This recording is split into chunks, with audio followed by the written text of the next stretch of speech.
स्वागत है आपका हमारे शो में जिसका नाम है अनफिल्टर्ड। आज का एपिसोड एक अलग किस्म का एपिसोड है। आज हम लोग अब तक हम बात करते आए हैं माइथोलॉजी के ऊपर, थोड़ी बहुत हिस्ट्री के ऊपर, सोशल इश्यूज के ऊपर। आज हम बात करेंगे साइंटिफिक प्रिंसिपल्स के ऊपर, और सिर्फ मॉडर्न साइंस के बारे में बात नहीं करेंगे। हम बात करेंगे इन साइंटिफिक प्रिंसिपल्स की या इस मॉडर्न साइंस की कौन कौन सी रूट्स हैं जो कि हमारे ट्रेडिशन से या हमारे पुरानी सिविलाइजेशन से या हमारे रिलीजन के साथ जुड़ी हुई हैं।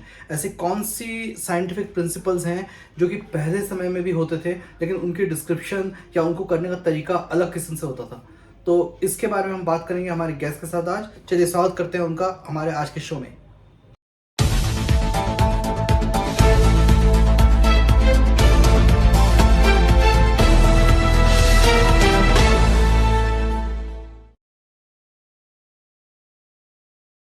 तो बहुत बहुत शुक्रिया आज हमारे शो पे आने के लिए।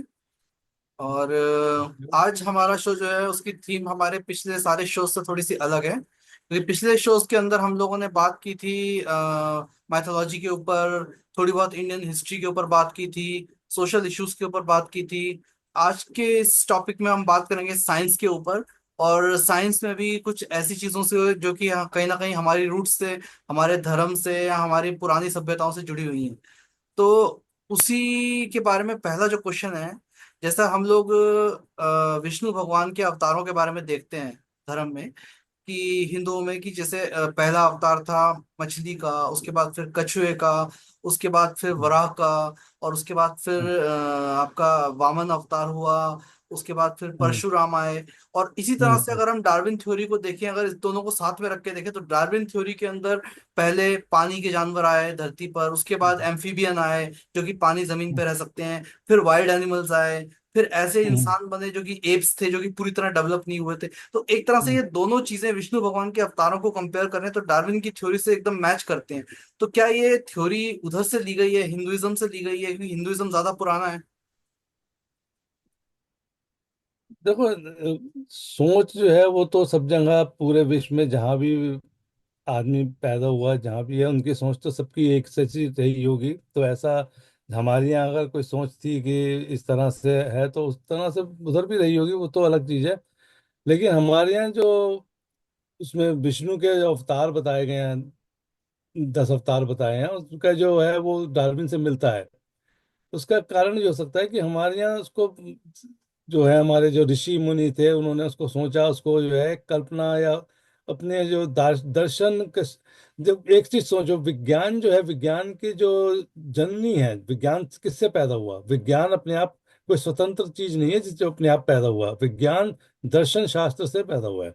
और दर्शन शास्त्र जो है वो बहुत प्राचीन वो है। जब आदमी ने सोचना शुरू किया, अपनी कल्पना से सोचा, तो वहां से जब आई जो बातें, उन कल्पनाओं को किया, उसको जो है विज्ञान ने उस पे जो है सोच के उसके ऊपर कार्य किया कि कैसे उसको देखे कि वो सही है या गलत है। वहां से विज्ञान की वो उत्पत्ति हुई है। तो ये विज्ञान जो है वो बाहर अगर उत्पन्न हुआ, उस पे डार्विन ने कहा है, तो हमारे यहाँ भी उस तरह की सोच रही होगी और उस तरह की चीजों को समझते होंगे। उसको जो है कल्पना को नहीं सोच के, कल्पना भी हो सकती है और उसके बारे में उन्होंने सोचा होगा। तो उन चीजों को उन्होंने लिखा है, उनमें वो जानते होंगे कि इस तरह से शायद ऐसे ऐसे मानव का जो जो विकास हुआ है वो ऐसे हुआ होगा। मतलब लेकिन कहने की बात यह है कि जो फैक्ट है वो एज इट इज हुआ है, और हमने उस फैक्ट को किसी दूसरी तरह से बताया है, उन्होंने उस फैक्ट को किसी दूसरी तरह से बताया है, लेकिन हाँ, वही फैक्ट बात है। सेम ही है। देखो, इसमें है कि उन्होंने जो है पश्चिम के देशों ने जहाँ पे विज्ञान को डेवलप हुआ बाद में, उन लोगों ने उसके ऊपर सोचा कि ऐसा क्यों है, और उसको सोच के उस पे उन्होंने जो है उसको ढूंढने की कोशिश की, उसके कारण ढूंढे, उसके प्रमाण ढूंढे। लेकिन हमने उसको सिर्फ एक जो है पूजा का, या उसको समझ लो कि एक धर्म का वो मान के उन पे काम नहीं किया। बस तो जानते तो थे कि हाँ ऐसा कुछ हुआ होगा, लेकिन उस पर कोई ऐसा हमने काम नहीं किया। लेकिन पश्चिम में उन्होंने उन चीजों पे काम किया। तो वो अच्छा, जो इसी बारे में विज्ञान। ये भी मैं जानना चाहता था कि जैसे लोग कहते हैं कि जब इन्वेडर्स आए तो वो हमारे जो वेद थे और जो भी विज्ञान के जो ग्रंथ थे वो सब उठा के ले गए, या उन्होंने चुरा लिया, वो सारा ज्ञान यहाँ से फिर निकल के बाहर के देशों में, यूरोप वगैरह में पहुंच गया। तो अगर हम देखें कि जैसे पहले जमाने में अगर पुष्पक विमान को हम कंपेयर करें जेट से या एरोप्लेन से, या हम ब्रह्मास्त्र को कंपेयर करें मिसाइल से, या उस समय पे जिस तरह से अपने शरीर को बाहर निकाल लेते थे, अपने जो सूक्ष्म शरीर है उसको बाहर निकालते थे, जिसको आज के टाइम में साइंटिस्ट एस्ट्रल ट्रैवलिंग कहते हैं। तो ये सारा विज्ञान जब इतना पहले से था, तो फिर इसके ऊपर, क्योंकि इन्वेडर्स तो काफी बाद में आए, तो इससे इसके पहले इस विज्ञान को के ऊपर कुछ किया नहीं गया, इसके अंदर गलती किसकी मानते हैं? नहीं, गलती देखो, हमारे विज्ञान को और हमारे जो उसको जो है हमारे यहाँ जो डेवलपमेंट हुई है उसमें दोनों फर्क है। हमारे यहाँ अध्यात्म पे काम हुआ है, विज्ञान पे काम नहीं हुआ शुरू से ही। और अध्यात्म में जो काम हुआ है उसमें जो भी चीज हम विकसित मानते हैं कि हम जो थे वो पूरे उसमें से उसमें अध्यात्म के से देखना पड़ेगा हमें। अध्यात्म में देखो तो हम मन से, मन जो है हमारा, मन से सब चीज कंट्रोल करते थे।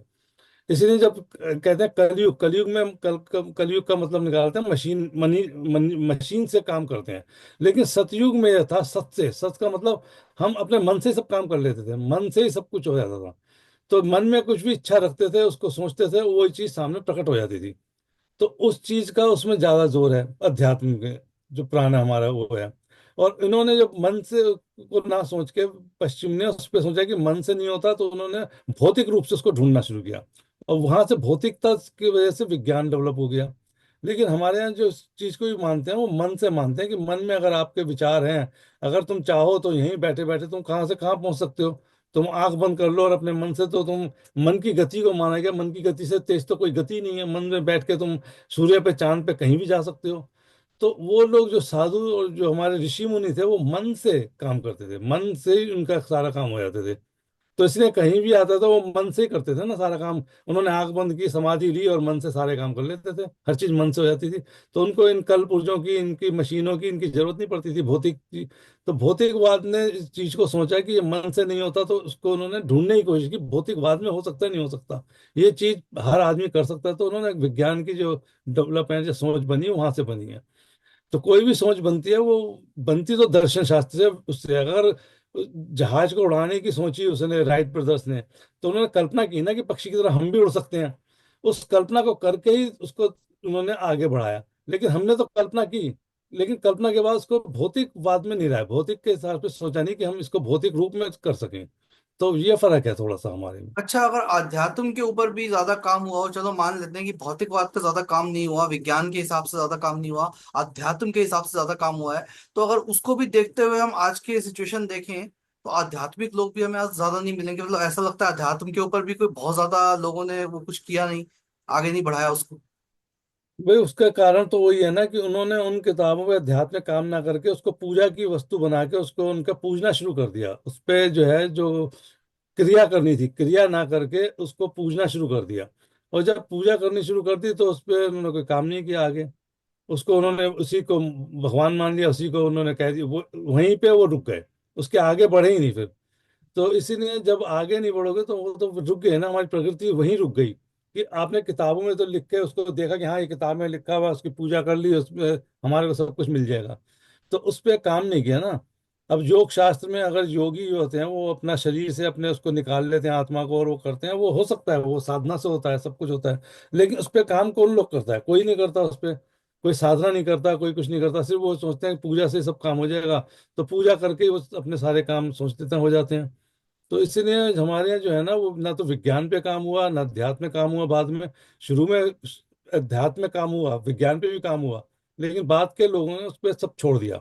जब से ब्राह्मणवाद आया उन्होंने पूजा पे जोर लगा दिया, पूजा करो, और पूजा पे तुम दान दक्षिणा दो, और तुम सब कुछ छोड़ दो, और हम तुम्हारा जो है वो पूजा करा देंगे, उससे भगवान मिल जाएंगे, उससे तुम्हें आत्मा को शांति मिल जाएगी। वहां से जो है सारी चीजें खत्म हो गई।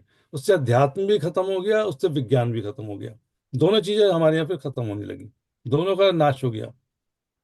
अच्छा, हम अगर कहीं इजिप्ट वगैरह में देखें, पिरामिड्स हैं या जो इजिप्ट के रेगिस्तान हैं, वहां पे बहुत सारी ऐसी लाइनें खींची हैं, जिसको देख के अगर ऊपर से एरियल व्यू से देखें, हेलीकॉप्टर से, तो लगता है कि जैसे किसी को बुलाने के लिए कुछ साइन बना रखे हैं। इसी के अलावा अगर हम देखें मंदिर, मस्जिद, गुरुद्वारे, चर्च, सबकी शेप ऐसी होती है, ऊपर एक गुंबद रहता है और उसके ऊपर एक एंटीना जैसा निकला रहता है। तो जब आप नीचे से प्रेयर करते हो तो ये तो साइंस का वो है सिद्धांत की, उसकी रिजोनेंस जब क्रिएट होती है, इको क्रिएट होती है, तो वो उस एंटीना के थ्रू ऊपर कहीं जाती है। तो जैसा हमें बताया गया था कि आसमान में, लोग कहते हैं आसमान में भगवान रहते हैं या ऊपर भगवान रहते हैं, तो ये मुमकिन है कि उस समय से ऊपर से कोई एलियन या कोई ऐसे लोग आते रहे हो धरती पे जिनको ये भगवान मानते रहे हो, और उसी की वजह से उन्हीं को बुलाने के लिए उन्होंने इस तरह के डिजाइन बनाए हैं मंदिरों के। देखो, अब इसका प्रमाण तो कोई नहीं मिलता, लेकिन क्या है कि शास्त्रों में, हमारे जो ग्रंथों में है, उसमें रामायण काल से लेके और महाभारत काल तक तो उसके बहुत सारे प्रमाण मिलते हैं कि लोग आते थे। वो जो है स्वर्ग से लोग आते थे, और हम भी यहाँ पृथ्वी से भी लोग स्वर्ग जा सकते थे, और उनका आने जाने के ऊपर बात हुई है। देवता लोग अपने अपने विमान पे आते थे। तो वो सब बातें उसमें है, लेकिन प्रमाण उसका कोई नहीं मिलता। लेकिन हाँ, आने जाने की बात तो आती है। हाँ, दूसरा क्योंकि कुछ। हमारी मैथोलॉजी में जिस तरह दिखाया जाता है कि कोई नारद मुनि वहां से आ रहे हैं या कोई देवता वहां से आ रहे हैं, तो वो एक्चुअल में उसी को सिंबलाइज किया गया होगा कि कोई एलियन ऊपर से आता है नीचे। हाँ, तो वही मैंने वो आने का तो वर्णन महाभारत काल तक तो मिलते हैं। कुछ लोगों का ये मानना है कि महाभारत काल तक जो था वो उनका आना जाना था, देवताओं का और धरती पे दूसरे ग्रह के लोगों का, उनके संपर्क थे आपस में। लेकिन महाभारत काल की लड़ाई के बाद, महाभारत जब हुई उसके बाद से वो संपर्क टूट गए। उस संपर्क टूटने का कारण ये है कि हमारे का जो विज्ञान था वो नाश हो गया महाभारत काल में। और उनके भी, क्योंकि जब युद्ध हुआ उसके बाद से उन्होंने भी यहाँ पे आना कम कर दिया, उसकी वजह से दोनों में वो दूरी बन गई और फिर वो आना बंद हो गया। तो महाभारत काल तक मिलते हैं। महाभारत काल के बाद कोई ऐसी बात नहीं आती कि वो लोग आते थे। लेकिन महाभारत काल तक तो मिलते हैं उसके। तो उसको प्रमाणित करना तो मुश्किल है, लेकिन हाँ, लिखा हुआ तो ग्रंथों में मिलता है। और जो तुमने बताया कि वो जो इजिप्ट के वो हैं, वो सब, उसको सब चीजों को देखो तो कुछ लगता है कि कुछ रहा होगा नहीं, उनसे संपर्क। कई डॉक्यूमेंट्रीज में देखा है कि पुरानी ऐसी मूर्तियां भी निकली हैं जिसमें स्पेस सूट पहने जैसे लोग दिखे हैं, तो उन्होंने कहा कि हो सकता है कि उस जमाने में भी उनके पास ऐसी साइंस होती हो कि वो लोग ऊपर से आते हैं तो रॉकेट में आते हो या स्पेस सूट पहने होते हो, वरना उस तरह का कॉन्सेप्ट किसी ने कैसे सोचा होगा। कुछ तो देख के स्पेस सूट थोड़ा। स्पेस सूट वाली बात तो इतनी नहीं लगती, क्योंकि स्पेस सूट होना ऐसा जैसे हम सोचते हैं आज, वैसा स्पेस सूट रहा होगा या नहीं रहा होगा ऐसे तो कुछ कह नहीं सकते।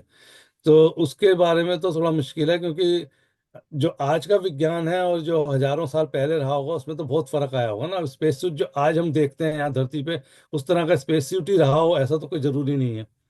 लेकिन यह है कि उनका आना जाना नहीं, रहा ये हो होगा। सकता है ना कि जो साइंस हम आज यूज कर रहे हो वो उस समय पे वो लोग जब आते रहे हों उन्हीं से इंस्पायर होकर हमने वो चीजें बनाई, पहले उन्हीं की होती होंगी, क्योंकि रॉकेट, मंदिर मस्जिद सब रॉकेट जैसी शेप में बने होते हैं, ऊपर से ऐसे और आज नीचे से। हम्म। तो वो हम्म। हो सकता है कि उस समय जब वो आते हो उनके स्पेसशिप उसी टाइप के होते हैं, उसी से इंस्पायर होकर हमने उस तरह के डिजाइन बनाए हैं। हाँ, हो सकता है, वो हो सकता है, क्योंकि आज भी देखो हमारे यहाँ आज भी इस बात पे होता है कि यूएफओ आती हैं, यूएफओ आते हैं, तो उसका हम प्रमाण अभी तक कोई भी दे नहीं पाया है। लेकिन इस बात को सभी मानते हैं कि यूएफओ आती हैं, लेकिन उसको सिर्फ इसी सोच में रहता है कि हाँ आती हैं, लेकिन कोई देखा नहीं है, किसी का कोई प्रमाण नहीं है, अब किसी ने अभी ये तक। देखो ना कि हम आज जैसे कहते हैं स्पेस सूट है या रॉकेट है या स्पेस शटल है, हम इस साइंस को जो आज हम यूज कर रहे हैं हम उसे मानते हैं कि मॉडर्न साइंस है, लेकिन वो उनके हिसाब से कब मॉडर्न रही हो सकता है उनकी साइंस हमसे 10,000 साल आगे चल रही हो। वो तो होएगी उनके, अगर, क्योंकि देखो पृथ्वी और पूरा जो कितना बड़ा ब्रह्मांड है, ब्रह्मांड में का तो हमारे को अंदाजा ही नहीं है ना कहाँ तक फैला हुआ है। तो सारी जो है कोई हमसे बहुत हजारों लाखों साल पहले का होगा, कोई अभी नई नई सभ्यता होगी कहीं पे कितना। तो फर्क तो सब जगह होगा, ऐसा तो नहीं है पृथ्वी के बराबर ही होगा हर जगह उनका। कोई किसी ब्रह्मांड पे ऐसा होगा कि करोड़ों वर्ष आगे होंगे हम लोगों से, और कहीं होगा कि अभी तो जन्म ही नहीं हुआ सभ्यता का। तो वो तो इतनी बड़ी सृष्टि में कहाँ तक फैला हुआ है उसका तो अंदाजा हम लोग लगा ही नहीं सकते हैं। लेकिन दूसरे अंतरिक्ष से जो दूसरे ग्रहों से आने वाली बात है वो हो सकती है, उसमें कोई वो नहीं है कि ना हो। ऐसा कोई कारण नहीं है। एक किताब है बहुत अच्छी, उसमें उन्होंने एक सीक्रेट सोसाइटी के बारे में बात की है कि एक सीक्रेट सोसाइटी है जो इसको कंट्रोल करती है। तो उसमें उन्होंने काफी कुछ लिखा है सीक्रेट सोसाइटी पे, कि जो आजकल के जो बड़े बड़े जो लोग हैं, जो जिनका कंट्रोल है दुनिया पे, उन लोगों से संपर्क में रहते हैं वो लोग, और उनका संपर्क डायरेक्ट चलता रहता है और वो लोग एक बार आते हैं। ऐसी कोई रूमर भी ऐसा। उड़ी थी कि अमेरिका की एक सीक्रेट एजेंसी है जो कि इस तरह से कांटेक्ट करने की कोशिश करती रहती है एलियंस से या स्पेस में कि। हाँ, तो इस तरह की वो किताब भी छपी है, कुछ चीजें हैं जो चोरी छुपे आती है कि इस तरह सीक्रेट सोसाइटी कुछ कर रही थी है और इस तरह से है, वो लोग जो है इंटरफेरेंस रहता है यहाँ पे पृथ्वी पे। लेकिन इसका कोई प्रमाण नहीं है, इसका हम आम आदमी इसको जान नहीं पाता अभी तक। हम्म। लेकिन ये है कि अंतरिक्ष से आना तो होगा ही होगा, ऐसा तो हो नहीं सकता कि ना हो। क्योंकि जीव पृथ्वी पे ही है ऐसा तो नहीं हो सकता। जीव तो इतने बड़े ब्रह्मांड में कहाँ कहाँ होंगे और कैसे होंगे, किस रूप में होंगे, उसको कह नहीं सकते हम। तो उनका अंतरिक्ष से आने वाली बात तो हो सकती है, उसमें कोई वो नहीं है कि ना तो हो। जीव की बात निकली है ब्रह्मांड में होने की, तो एक और क्वेश्चन है, क्या ऐसा मुमकिन है कि सूरज पे जो तारे हैं इन पर भी कोई जीव रहते हो? हाँ हो सकता है, उस पर भी रह सकते हैं, क्योंकि हम ऐसे कोई भी चीज है जो कहे कि नहीं हो सकती, कुछ भी हो सकता है। सूर्य पे भी रह सकते हैं, जैसे हम पृथ्वी पे रहते हैं, हम लोग ये मानते हैं कि अगर ऑक्सीजन ना हो और पानी ना हो तो जीव नहीं हो सकता। लेकिन कोई ऐसे जीवन भी हो सकते होंगे जिनको पानी और ऑक्सीजन की जरूरत ही ना हो, वो किसी और उसमें रहते होंगे, क्योंकि उनका अपना शरीर है, अपना तरीका होगा जीने का, तो वो लोग हो सकता है कि वहां रहते हों। और उसका जो है ग्रंथों में भी आता है कि उसमें कई तरह से बताया कि जैसे जो पृथ्वी पे रहने वाले हैं उनको पार्थिया बोला जाता है, पार्थी। जैसे अर्जुन के लिए आता है ना, पार्थी पार्थी बोलते हैं, पार्थी जो जिसका जन्म धरती पे हुआ है और पृथ्वी से हुआ है, जो पृथ्वी पे रहता है उसको पार्थी बोलते हैं। ऐसे अग्नि से जो पैदा होता है उसको आग्नेय बोलते हैं। जल में जो रहने वाला होता है जलीय बोलते हैं। तो उन लोगों के अपने अपने शरीर होते हैं, अपने अपने वो तरीका होता है रहने का। तो हो सकता है कि सूरज पे भी आदमी रह सकता हो, क्योंकि उसके उसी वातावरण में रहने के वो आदि होगा, उसको उस वातावरण से निकल के रह नहीं सकता होगा। और हम उसको देख नहीं सकते क्योंकि हम उस वातावरण में जा नहीं सकते हैं। तो इसीलिए इस बात को तो कह नहीं सकते कि नहीं हो सकता, हो सकता है, कुछ भी हो सकता है। सूर्य पे भी आदमी हो सकता है, आदमी नहीं हो सकता लेकिन जीव हो सकता है, और वो अपने दूसरे रूप में रहता होगा। वो आग्नेय होगा, वो अग्नि के अंदर ही रह सकता होगा। तो उसको तो माना जा सकता है कि हाँ हो सकता है इस तरह का, और उसको आग्नेय बोला जाता है हमारे शास्त्रों में, आग्नेय। अब सूरज जो है वो आग का गोला जिस तरह हमें बताया गया है और जिस तरह से हमें बताते आए हैं साइंटिस्ट और सब लोग, और जितने भी तारे हैं वो भी सूरज ही हैं, सूरज भी एक तारा ही है। तो जितने ये स्टार्स हैं, इतने सारे लाखों करोड़ों स्टार्स हैं, लेकिन हम जब यहाँ से धरती से बाहर जब निकलते हैं तो स्पेस में ना तो रोशनी होती है, ना ही गर्माहट होती है।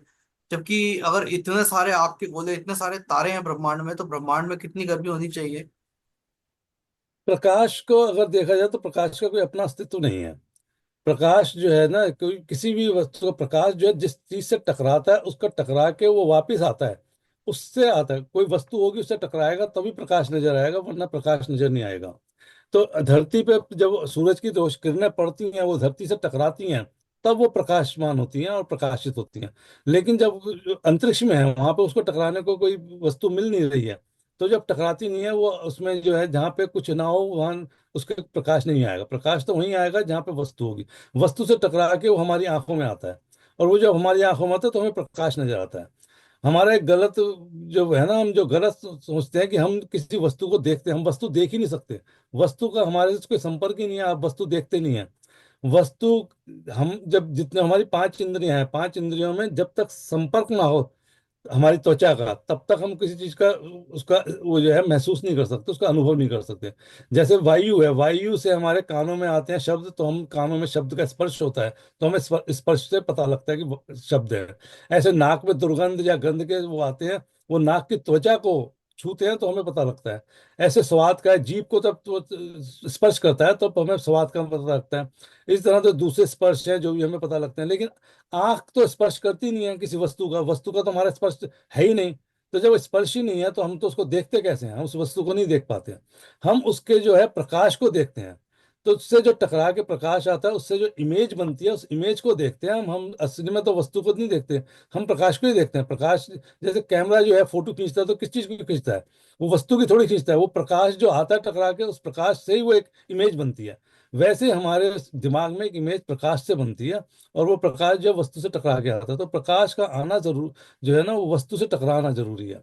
और जब तक वस्तु नहीं होगी तब तक उस जैसे प्रकाश का कोई ऐसा अस्तित्व भी नहीं। कहा जाता है कि कई तारे जो हम आसमान में देखते हैं वो कब के मर चुके हैं, लेकिन वो लाइट अब पहुंची है हम तक, इसलिए हमें अब दिख रहे हैं। हाँ, तो लाइट को तो आने में टाइम लगता है ना, जैसे सूरज से यहाँ तक आने में कितना समय लगता है, या उन तारों से तो लाखों साल भी लग जाते हैं। तो वो लाइट जब यहाँ आके धरती पे किसी धरती से टकराती है, तब हमें उस लाइट से पता लगता है। क्योंकि जो धरती के आसपास जितना भी जो वातावरण है, जिसमें जिसको हम कहते हैं वायुमंडल, वायुमंडल में जो है दूसरे जो तत्व है उनसे टकरा के हमें प्रकाश का उससे एहसास होता है। तो इसलिए प्रकाश के लिए वायुमंडल का होना जरूरी है या किसी वस्तु का होना तो जरूरी मतलब है जिससे सूरज टकरा के की किरणें तब गर्मी पैदा करती हैं जब वो धरती के या किसी भी ग्रह के एटमॉस्फेयर में घुसती हैं और उस एटमॉस्फेयर के पार्टिकल्स को जलाती हैं। हाँ, उसको जब वो टच करती हैं, स्पर्श करती हैं, तब वहां से उस गर्मी पैदा होती है। क्योंकि वो वरना वो विक्षण होता है ना। पैदा नहीं। नहीं तो उसमें कोई गर्मी नहीं है, उसमें कोई प्रकाश नहीं है, उसमें कोई रोशनी नहीं है। वो टकराने से ही होती है, किसी भी वस्तु से टकराती है तो वो उसमें प्रकाश आता है, उसी से गर्मी आती तो है। जैसे हम मोमबत्ती जलाते हैं तो जो आग की लौ जलती है उसके अंदर जो काला वाला हिस्सा होता है वो ठंडा होता है, क्योंकि बाहर का हम्म। हिस्सा जब वो हवा को छूता है तभी वो गर्म करता है। हाँ। तो कोई आग के अंदर अगर चला जाए तो आग के अंदर भीतर कोई गर्मी नहीं होगी। आग के बाहर जो है वहां गर्मी होगी, जो अंदर का उसका सेंटर होगा वहां गर्मी नहीं होगी। तो इसलिए जो बाहर की चीजें हैं, जो उसको जो वायुमंडल से जब वो टच होता है और उससे जलता है तब वो वहां पे गर्मी पैदा करता है, उसी से प्रकाश पैदा होता है। मतलब सूरज या तारे हाँ। जितने भी हैं उनका जो कोर है सबका ठंडा है, वो गर्म नहीं है। कोर ठंडा ही होगा, कोर में तो हो ही नहीं सकता क्योंकि वहां पे कुछ है ही नहीं। जब वो बाहर निकल के दूसरे उससे टकराती हैं वो किरणें उनकी, तब वो गर्मी पैदा करती हैं और तभी उससे जो है प्रकाश पैदा होता है। वरना अंदर तो कुछ उसका प्रकाश पैदा हो नहीं सकता, अपने आप में तो प्रकाश है ही नहीं। वो तो एक एनर्जी है, एनर्जी तो हवा में भी एनर्जी बह रही है, उसको हम देख नहीं सकते हैं। एनर्जी तो हर जगह बह रही है, तो उस एनर्जी को हम दे नहीं पाते हैं ना। तो इसी तरह से एनर्जी तो सब जगह ही है, लेकिन वो जब टकराती है सूर्य की किरणें तब उससे पैदा होती है वो रोशनी और वो। अच्छा, जो हम एक साइकोलॉजिकल बीमारी सुनते हैं मल्टीपल पर्सनैलिटी डिसऑर्डर, जिसमें एक आदमी जो है अलग अलग आदमियों की तरह कभी कभी बिहेव करने लगता है, तो साइंटिस्ट हम्म। जो है साइकेट्रिस्ट हैं वो तो उसको ऐसे समझाते हैं कि दिमाग में कोई केमिकल रिएक्शन हुआ है, कोई नर्वस रिएक्शन हुआ है, कोई नर्व उसकी ऐसे हो गई है। आध्यात्मिक तरीके से अगर देखा जाए इस चीज को तो इसको हम कैसे एक्सप्लेन करेंगे मल्टीपल पर्सनैलिटी। देखो, आध्यात्मिक तरीके में हम जो मानते हैं वो आध्यात्मिक तरीके से ये माना जाता है कि हमारा शरीर में पता नहीं कितनी हजारों लाखों करोड़ों आत्माएं एक साथ रहती हैं। एक ही आत्मा नहीं है जो हम जब जिसको माने कि हमारे शरीर में एक आत्मा है। एक आत्मा जो है वो प्रधान आत्मा है, जिसका ये शरीर है, जिसने इस शरीर को धारण किया है, वो एक आत्मा है जो कार्य कर रही है। लेकिन जो कार्य नहीं कर रही ऐसी हजारों लाखों आत्माएं हमारे शरीर में हैं। क्योंकि शरीर जो है वो किससे बना है? कोशिकाओं से बना है। कोशिका जिसको सेल बोले, तो सेल कितने हजारों लाखों करोड़ों सेल हैं हमारे शरीर में। हर सेल के अंदर एक जीव है, हर सेल के अंदर एक वो है, आत्मा है। लेकिन वो क्या है कि वो जो है अपना कार्य नहीं करती है, वो प्रधान रूप में नहीं है, गौण रूप में हमारे शरीर में रहती है। उसको समझ लो जैसे कोई वस्तु हमारे शरीर में रह रही है, वो उसका मेन पर्पस नहीं है। लेकिन अगर उसमें से कोई एक उठने लगे, उसका अपना वो अस्तित्व में आने लगे, हमारे जो मेन आत्मा है उसके साथ में आने लगे, तो वो परेशानी कर सकती है, पैदा कर सकती है, ऐसा हो सकता है। लेकिन आत्माएं तो बहुत सारी हैं हमारे शरीर में, एक ही आत्मा थोड़ी है। हमारे शरीर में लाखों करोड़ों हर जगह आत्माएं हैं।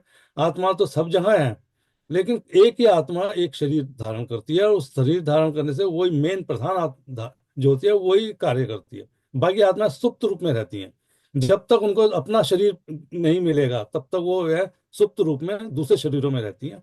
जब वो हमारे शरीर उसको कई शुरू, अब जब बच्चे का जन्म होता है कैसे होता है? बच्चे का जन्म जो है मनुष्य का जो है वो जो जीव का जो भी है वो वीर्य से जाके, वीर्य कहाँ से आता है? उसमें तो आत्मा है ना। तो शरीर में तो रह ही रही है ना आत्मा। उसी को आत्मा को फिर डेवलप होके वो बच्चा बन जाता है, वो अपना अपना शरीर धारण कर लेता है, अपना स्वतंत्र हो जाता है। तो उस तरह से स्वतंत्र होने में टाइम लगता है। लेकिन आत्माएं तो बहुत सारी रहती हैं। तो इसलिए ऐसा ये नहीं है कि वो दिमाग की कोई परेशानी है। वो आत्मा तो होगी, वो हो सकता है कोई आत्मा उसमें से काम करने लगे और जो है वो हमारी आत्मा को जो है वो डिस्टर्ब करने लगे और उसका भी अपना अस्तित्व आने लगे। लेकिन वो प्रधान रूप नहीं लेती है, वो गौण रूप में ही रहेगी। तो उसको मल्टीपल जो पर्सनैलिटी डिसऑर्डर वगैरह बोल सकते हैं साइंस में, वो बोलता है सकते हैं। लेकिन वो केमिकल का, अब तो केमिकल से हम अंदाजा लगा लेते हैं केमिकल होगा, उसके होने से कोई हो सकता है केमिकल के वो जो जिस तरह से हम सोचते हैं उससे साइंस जिस तरह सोचती है उसको मानती हो। लेकिन आत्मा तो शरीर में बहुत सारी हैं, एक एक शरीर में करोड़ों आत्माएं रहती हैं। अब आत्मा तो ये हर जगह रहती है। जो हम लोग कई बार देखते हैं स्लीप पैरालिसिस होता है कि हम सोते हुए कोई सपना देखते हैं, उसमें कोई डरावनी चीज देख रहे हैं या कुछ ऐसी चीज देख रहे हैं कि हम लोग चाहते हैं, हम लोग पसीना आ रहा है, शरीर एकदम हमारा कांप रहा है, लेकिन हम उस समय एक पैरालिसिस में पहुंच जाते हैं, हम उठ नहीं पाते। तो ये हम्म। चीज क्या होती है? देखो, स्वप्न जब तक हम सपना देखते हैं तब तक तो वो सपना सच्चा ही होता है, और हम एक सच्ची दुनिया में ही होते हैं। वो दुनिया, भले ही हम जब उठते हैं जागते हैं तो हमें लगता है कि वो अब खत्म हो गया, कोई ऐसी दुनिया नहीं थी, वो सपना था। लेकिन जब तक हम सपने में होते हैं तब तक तो वो सच्चाई होती है, वो सपना भी सच ही होता है। तो इसलिए उस समय हमारा शरीर जो है वो पूरे रिस्पॉन्स करता है उसके, वैसे ही रिस्पॉन्स करता है जैसा भी हम सपने में देखते हैं। डर देखते हैं तो पूरा शरीर जो हमारा है वो है, वो पूरा डरता है, वो कांपता है, उसमें सब कुछ वही सब होता है जैसे हम जागते में होता है। लेकिन जब जागते हैं तो हमें लगता वो चीज खत्म हो चुकी होती है, तो हमें लगता है वो तो सपना था। जैसे हम बचपन की चीजें बहुत सारी अब याद कर सकते हैं, अब सामने तो देख नहीं सकते, तो वो सपने की तरह है ना, सपने की तरह तो हमें समझ में आ सकते हैं, लेकिन अब उसको वापस तो हम नहीं जा सकते। वैसे हम सपने में दोबारा जा नहीं सकते हैं, लेकिन उसको सोच सकते हैं कि हाँ वो सपना उस समय में वो सही रहा होगा, वो सत्य ही रहा होगा। तो सपना भी सत्य ही होता है। उसके लिए जैसे किसी दार्शनिक ने कहा है कि जो मरना है वो एक लंबी नींद है, और जो नींद है वो एक जो है छोटी मौत है। तो हम उस समय मरे हुए ही हैं, लेकिन वो जो है जब उठते हैं तो उसमें भी, सपने में भी हम जो है वो मरे हुए हैं। मरे हमारे जो जो हमारे जो इतनी भी इंद्रियां हैं वो काम नहीं करती हैं, लेकिन आंतरिक इंद्रियां तो काम कर रही हैं ना। आंतरिक इंद्रियां तो सब देख रही हैं, आंतरिक इंद्रियां सब समझती हैं। तो आंतरिक इंद्रियां तो उस टाइम भी जीवित हैं और वो सब समझती हैं, सपने देख रही हैं। वो सच्चाई है उसके लिए, उनके लिए वही सच्चाई है। लेकिन उठने के बाद जब हम बाहरी दुनिया देखते हैं, तब हमें वो लगता है कि वो चीज़ सच नहीं थी, तो वो झूठ लगता है। लेकिन उस टाइम तो वो सच्ची होता है, उससे बुरा असर होता है, शरीर पे असर होता है उसका बुरा। कभी नींद के दौरान ऐसा भी होता है कि मतलब किसी का एक्सपीरियंस हो सकता है कि उसकी जो कॉन्शियस है वो शरीर से बाहर आ गई है, वो अपने शरीर को देख सके बाहर से। हाँ, वो तो होता है, वो कराया जा सकता है, वो योग से भी हो सकता है। योग जो योग करते हैं उससे वो जो है अपने शरीर से उसको अलग कर सकते हैं, और अलग जाके वो अपने आप को देख सकते हैं। और क्या है कि जब आत्मा जो है जो बाहर निकलती है, जब उस शरीर से हम बाहर निकाल सकते हैं, निकाल लेते हैं, तो अगर वो ज्यादा दूर चली जाए और वापस ना आए तो फिर वो मौत बन सकती है। क्योंकि उसका आना वापस जरूरत है, उसने ज्यादा दूर जाती नहीं है, लेकिन आसपास तक जा सकती है, कुछ दूरी तक जा सकती है, और कुछ दूरी के बाद जैसे ही वो कोई शरीर को खतरा पैदा होता है तो वापस शरीर के अंदर प्रवेश कर जाती है। तो वो तो साधना करने वालों को और जो उसका करते हैं वो किया जा सकता है, उसमें कोई बड़ी बात नहीं है। उसका एक्सपीरियंस हर लोग को होता है, सोते वक्त होता है कि हम बाहर निकल चुके हैं और हम सब देख रहे हैं। तो उस टाइम हो सकता, देखा जाता है, सब कुछ देख सकते हैं, सब कुछ जान सकते हैं, लेकिन वो आत्मा उस टाइम शरीर से बाहर होती है, लेकिन वो फिर शरीर के अंदर वापस आ जाती है। कोई ये समझ लो कि ग्रेविटी, जो शरीर की ग्रेविटी उससे बंधी हुई है, जब तक बंधी हुई है तब तक वो आत्मा वापस शरीर में आएगी। अगर उसको ज्यादा दूर निकल गई, उसका संबंध टूट गया, तो फिर मौत में चला जाएगा, फिर वो आदमी उठ नहीं पाएगा, क्योंकि वो आत्मा फिर फ्री हो जाएगी, निकल जाएगी। लेकिन वो जो एक कंट्रोल, उसका जो बंधन है उसके साथ, वो जब तक उस बंधन के अंदर रहेगी तब तक वो वापस आ सकती है। तो वो तो बहुत सारे जो साधना करते हैं वो लोग निकाल सकते हैं, वो कोई भी कर सकता है, उसमें ज्यादा टाइम नहीं लगता। कुछ दिनों तक अगर कोई साधना करे तो अपने उसके शरीर से निकाल सकता है, और वो देख सकता है कि आंख बंद करके भी वो सपने। बहुत से लोग हैं जो आंख बंद करके भी देखते हैं, वो कैसे देख लेते हैं? आंख बंद करके सब देख लेते हैं।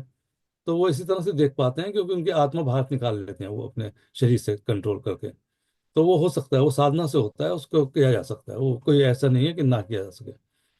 उसके लिए तो तो ये है मतलब प्रैक्टिस इस करनी। कॉन्सेप्ट से देखा जाए तो फिर तो जब मौत हो जाती है तो मरने के भी काफी टाइम तक आपकी कॉन्शियस आपको देख सकती है या आसपास जो हो रहा है उसको महसूस कर सकती है। हाँ, वो जब तक वो पूरी तरह से उस जो जो तुम्हारे आसपास का है उससे जब तक दूर नहीं जाती तब तक वो सब देख सकती है। जब वो वहां से उस एटमोसफेयर से तो दूर निकल जाती है तब फिर वो नहीं देख पाती है, तब तक वो तो देखती है। थोड़ी देर तक वो देखती है, सब जानती है, सब पहचानती है, लेकिन उसके बाद वो फिर जब काफी दूर निकल जाती है तब फिर वो छोड़ देती है। तब वो नया शरीर धारण करने के लिए नए उसमें चली जाती है। लेकिन उससे पहले जब तक निकलने के थोड़ी देर तक तो वो रहती है पास में। जैसे हमारे यहाँ बोलते हैं 40 दिन तक रहती है, तो 40 दिन तक वो घर में आसपास रहती है, उसके बाद वो छोड़ के चली जाती है।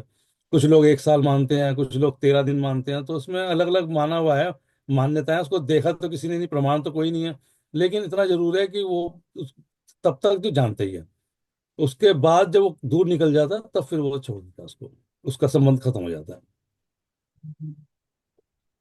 आत्मा के लिए बोला गया है कि आत्मा कैसे जाती है। आत्मा एक शरीर से दूसरे शरीर तक जाने के लिए उसके लिए पूरा उसमें विवरण दिया है कि आत्मा सबसे पहले तो वायु के साथ ही निकलती है ना, वायु में जाएगी, वायु से निकल के वो हवा में जब निकल जाती है तो उसके बाद वो पानी बन के, जब पानी के साथ वो बारिश का पानी के साथ मिल जाती है और वहां से वो फिर धरती पे आती है, धरती से वो आके फिर पौधों में या दूसरे उसमें चली जाती है, अन्न में उसमें, और फिर जब हम उसको अन्न खाते हैं तो वो आत्माएं हमारे शरीर में प्रवेश कर जाती हैं, और वो उसी से जो है फिर आगे जीव पैदा होता है। अन्न, किसी ने अन्न की महत्वता जो बताई गई है कि अन्न में ही तो जीव है, अन्न के अंदर ही तो आत्माएं हैं।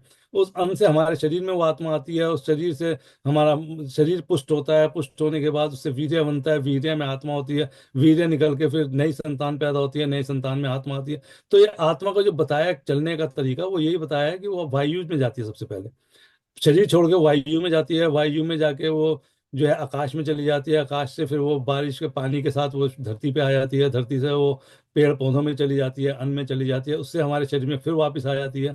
तो इस तरह आत्माएं घूमती रहती हैं। तो उनका जब तक वो कोई पर शरीर ना जो ग्रहण हम करे तब ऐसे। एनवायरमेंटल साइंस में जो हम वो पढ़ते हैं साइकिल, हम्म। कि पानी इवेपोरेट हुआ, फिर क्लाउड बने, फिर बारिश आई, फिर यहाँ पेड़ पौधे उगे, फिर इस तरह से जो वो साइकिल है, वो एक तरह से मतलब आत्मा भी उसी साइकिल के हिसाब से चल रही है। उसी साइकिल के हिसाब से चलती है आत्मा, क्योंकि अन्न की जो महत्वता बताई है, अन्न से ही आत्मा जो है हमारे शरीर में प्रवेश करती है। क्योंकि आत्मा का आने का तरीका कहाँ से आएगा, आत्मा कोई हवा में नहीं आ रही, वो शरीर में हमारे अंदर आती है, वो अन्न से आती है। और हमारे शरीर में अन्न से आई, अन्न से जो हमारे वीर्य से जो है वो फिर दूसरे शरीर को धारण करती है। तो इसलिए वीर्य तो होना जरूरी है, वीर्य के साथ ही जो भी मनुष्य का वीर्य मान लो या दूसरे पक्षियों का दूसरा तरीका है, लेकिन उसके अन्न के थ्रू ही वो शरीर में जाती है, अन्न से शरीर में जाती है और शरीर से वो नया जीव देती पैदा होता है। तो आत्मा तो इस तरह से जाती है, तो इस तरह से आत्माएं तो तो मतलब उस हर हिसाब जगह है। से लोग कहते हैं कि हम वेजिटेरियन है कि हम नॉन वेजिटेरियन है, उसका कोई खास मीनिंग नहीं है। मीनिंग नहीं है, वो आत्मा तो हर जगह, ये आत्मा तो हर चीज में है। यहाँ तक कि सोचो ना कि पत्थर में भी आत्मा तो रह रही होगी, क्योंकि जो आत्माएं पत्थर में स्थित हो गई, अब वो पत्थर से जब तक वो पत्थर से निकलेंगी नहीं, किसी पत्थर के टूटने से या उससे किसी तरह से निकलेंगी, तब वो आत्माएं फ्री होंगी।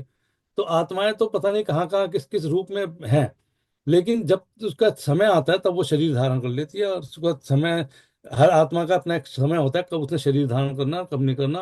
वो उसके कर्म फल पे है, कर्म फल के बाद कब उसको शरीर मिलेगा और कैसा शरीर मिलेगा, वो उसके बस में नहीं है, वो ईश्वर के उसमें माना जाता है कि ईश्वर के उससे उसको कर्म फल के हिसाब से, और समय उसका जो है वो ईश्वर ही लगाता है कितना समय उसको लगेगा शरीर लेने में। लेकिन शरीर से पहले वो घूमती रहती है, वो हवा से लेके पानी से लेके कहाँ से कहाँ तक वो घूमती रहती है। तो हर जगह आत्माएं तो घूम ही रही हैं। तो इसलिए तो ये जब कहें कि हमने आत्मा। मल्टीपल पर्सनैलिटी का बताया, तो इसका मतलब ये है कि उसके शरीर में जो बहुत सारी आत्माएं हैं, हर सेल में आत्मा है। तो ऐसा किसी किसी पॉइंट ऑफ टाइम पे होता है कि कोई दूसरी आत्मा टेक ओवर कर लेती है शरीर को, तभी हाँ, वो एक वही दूसरे तरीके से वही बिहेव वही करने कर सकती है। देखो हमारे शरीर का कोई जैसे अभी तुमने बहुत सारे देखो जो किसी का जैसे जो बूचर खाने में अगर उसका किसी पशु का सिर काटते हैं, तो कुछ देर तक वो सिर जीवित सा रहता है, उसमें एक्टिविटी रहती है, खत्म नहीं होता। तो मेन आत्मा जिससे वो शरीर था वो तो खत्म हो गई, लेकिन उसके अंदर के शरीर के जो कर्ण, जो उसके कोशिकाएं हैं, उसमें तो अभी आत्माएं जो है वो तो काम कर रही है ना, वो तो अभी पूरी तरह से मरी नहीं, उनको पोषण नहीं मिल रहा। पोषण जब मिलना पूरा बंद हो जाता है, कि मेन आत्मा पोषित पोषित करती है सबको, सभी आत्माएं जो शरीर में रहती हैं उनको पोषण देने वाली तो मेन आत्मा जो शरीर की है वही पोषण कर रही है। जब वो आत्मा अलग हो गई तब भी शरीर का कुछ हिस्सा तो अभी काम जैसे करते रहता है छिपकली ना, की पूंछ कट जाती है तब भी वो फड़फड़ाती रहती है। फड़फड़ाती रहती है। तो उसके अंदर जो कोशिकाएं हैं उसमें तो आत्माएं हैं, वो सब काम कर रही हैं, लेकिन उनको पोषण मिलना बंद हो गया। जब वो उसका पोषण पूरी तरह से खत्म हो जाएगा तब वो अपने आप मर जाएंगी, तब वो छोड़ देंगे उस शरीर को। तो जब तक वो छोड़ेंगी नहीं तब तक तो वो जो है तड़पते रहेंगी। और फिर वो उसको क्या होता है, जैसे उसके मरने के बाद उसकी पूंछ को कोई कीड़े मकोड़े या जो भी छोटे मोटे जीव जंतु खाएंगे, वो जो है वो आत्माएं उनके शरीर में पहुंच जाएंगी उसके थ्रू, फिर उनसे वो बाहर निकलेंगे। तो एक साइकिल है, वो चलती रहती है वो साइकिल तो। चलिए हम इसको आगे कंटिन्यू करेंगे अगले एपिसोड में। तो आज का एपिसोड हम अब यही खत्म करते हैं, और अगले एपिसोड में हम देखते हैं कि हम किस टॉपिक के ऊपर, या साइंस के ऊपर, या और किसी टॉपिक पे बातचीत शुरू करेंगे। तो तब तक के लिए हम इस एपिसोड को यही खत्म करते हैं। बहुत बहुत शुक्रिया। तो यार धन्यवाद।